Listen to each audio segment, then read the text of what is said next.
Bonjour à tous, bon jeudi 22 juillet, c'est la Sainte Marie-Madeleine, Marie de Magdala, de son nom Marie, Maria, avec le lieu-dit de Magdala, qui était un lieu-dit ou une ville plutôt sur le lac de Tibériade, une ville, je dirais, de l'aristocratie à la fois judéo-hellénistique, où vivait cette femme qui a été à la fois au confluent des influences platoniciennes avec peut-être cette philosophie un peu tournée sur elle-même, autodéterminante, et puis la rencontre avec à la fois la prédication de Jean-Baptiste et surtout dans cette cour impériale et cette cour du roi Hérode, et puis la rencontre surtout avec le Sauveur, Jésus.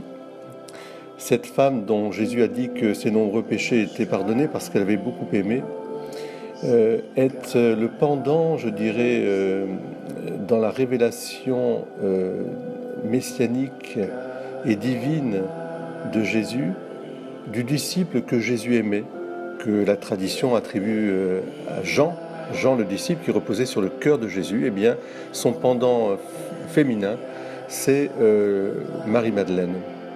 Parce que tout dans la vie de Marie-Madeleine est une révélation et une mise en lumière à la fois, je dirais, du pouvoir divin de Jésus de remettre les péchés, non seulement cela, mais aussi de son action vivifiante comme prêtre, grand prêtre finalement de l'Éternelle Alliance, celui qui redonne la vie éternelle, et avec évidemment une orientation mystique profonde, une communion d'amour incroyable.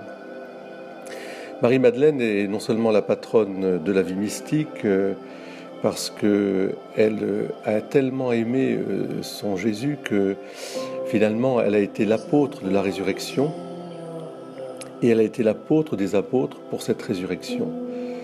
Mais aussi parce que elle s'est laissée conduire par Jésus dans une relation à la fois entièrement confiante dans la puissance de sa miséricorde, mais aussi une relation, je dirais, de foi, de confiance, d'une intimité dans le château intérieur de son âme.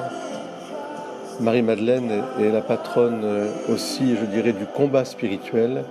Elle est la patronne, bien sûr, de l'amour plus fort que tout. Alors, je vous invite aujourd'hui à vous confier à Marie-Madeleine, dont le bienheureux Charles de Foucault faisait sa mère.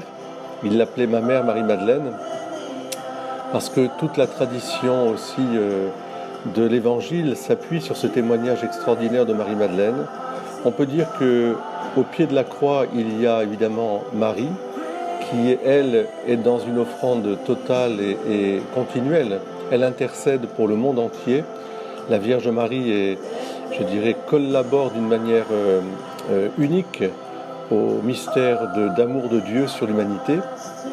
Mais à côté, il y avait le disciple que Jésus aimait et Marie-Madeleine. Et c'est l'humanité, je dirais, rachetée, l'humanité sauvée, l'humanité aussi élevée déjà à cette, je dirais, à cette intimité qui fait que notre vie peut déjà être une communion qui anticipe la vie éternelle. Puissions-nous entendre chaque jour dans notre vie cette parole magnifique de Jésus au moment où Simon le pharisien accueillait Marie-Madeleine avec dédain, s'il savait quelle est cette femme qui le touche. Et Jésus lui dit, eh bien, cette femme, cet évangile, on en parlera tout au long de la vie, jusqu'à la fin des temps. Il lui sera beaucoup pardonné parce qu'elle a beaucoup aimé.